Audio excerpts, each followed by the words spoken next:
Shalom saudara-saudari yang dikasihi Tuhan.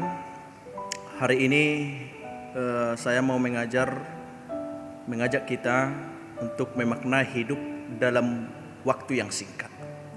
Diperhadapkan dengan nats Alkitab yang tertulis dalam Efesus 5 ayat 15 sampai ayat yang ke-16. Karena itu, perhatikanlah dengan seksama bagaimana kamu hidup. Janganlah seperti orang bebal, tetapi seperti orang arif, dan pergunakanlah waktu yang ada, karena hari ini adalah jahat. Saudaraku yang terkasih, ternyata kehidupan ini adalah laksana sebuah perjalanan.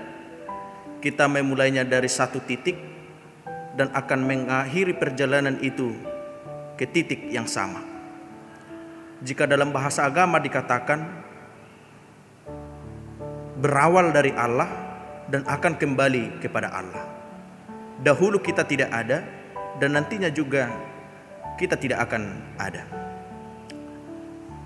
Coba renungkan sebentar analogi di atas. Kalau demikian, Anda memulai perjalanan sebetulnya sedang berjalan untuk kembali ke titik awal. Kita memulai perjalanan itu dan akan kembali ke titik awal. Dalam sebuah lingkaran berarti pertambahan senantiasa, berarti itu adalah pengurangan. Semakin umur Anda bertambah, semakin pendeklah umur Anda, dan semakin dekatlah Anda pada ketiadaan. Panjang pendeknya umur seseorang hanyalah ditentukan oleh besar atau kecilnya lingkaran itu sendiri. Semakin besar lingkaran, maka semakin lamalah perjalanan yang akan kita tempuh. Semakin pendek lingkaran, maka hidup kita juga akan semakin pendek. Nah, kalau demikian, pergantian tahun hanyalah satu hal. Anda sudah semakin dekat dengan kematian, karena itu Anda harus waspada. Perlu was-was dalam kehidupan ini. Bergembira boleh-boleh saja, tetapi jangan sampai terlena dengan situasi yang selalu hidup bergembira. Masalahnya, kita tak pernah tahu,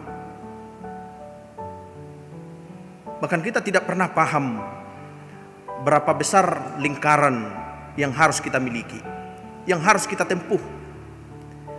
Kita tak tahu berapa lama lagi kita akan kembali ke titik awal, tempat kita beranjak dari awal. Kita tidak tahu kapan kontrak kita habis di tengah-tengah dunia ini, dan tidak ada satupun tanda-tanda untuk menerangkan itu. Orang muda segar bisa saja dipanggil Tuhan secara mendadak. Orang yang sedang berada di puncak karirnya juga bisa juga sekonyong-konyong berpulang kepada Tuhan. Semuanya bisa terjadi dengan mengejutkan dan secara tiba-tiba.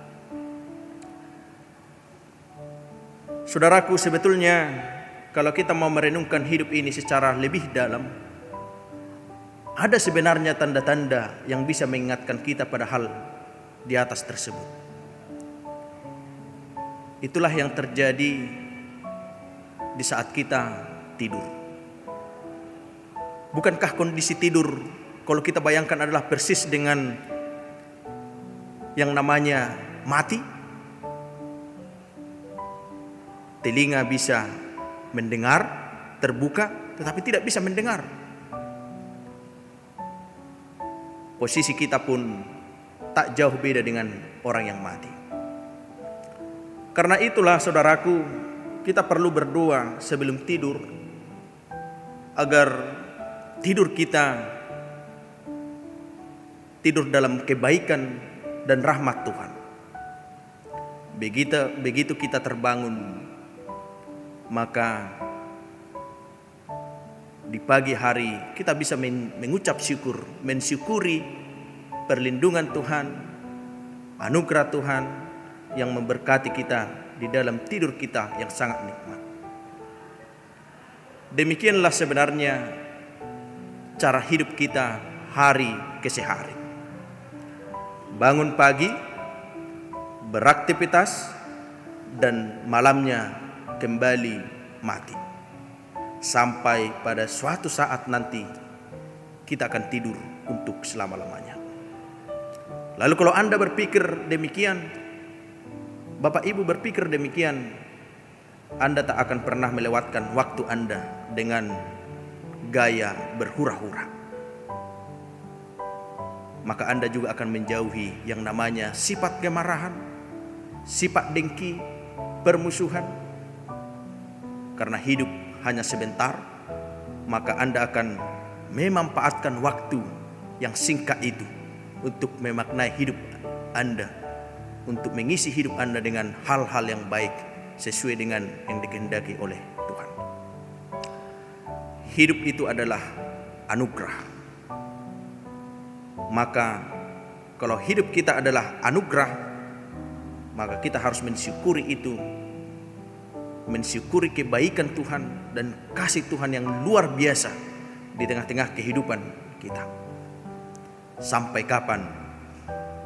Sampai tiba waktunya kita ke titik awal, mengitari, mengelilingi lingkaran yang Tuhan berikan, pendek atau panjang lingkaran yang diberikan Tuhan kepada kita. Maknailah hidupmu dengan mengisi hidupmu dengan hal-hal yang baik di dalam waktu yang sangat singkat yang Tuhan berikan kepada kita. Shalom.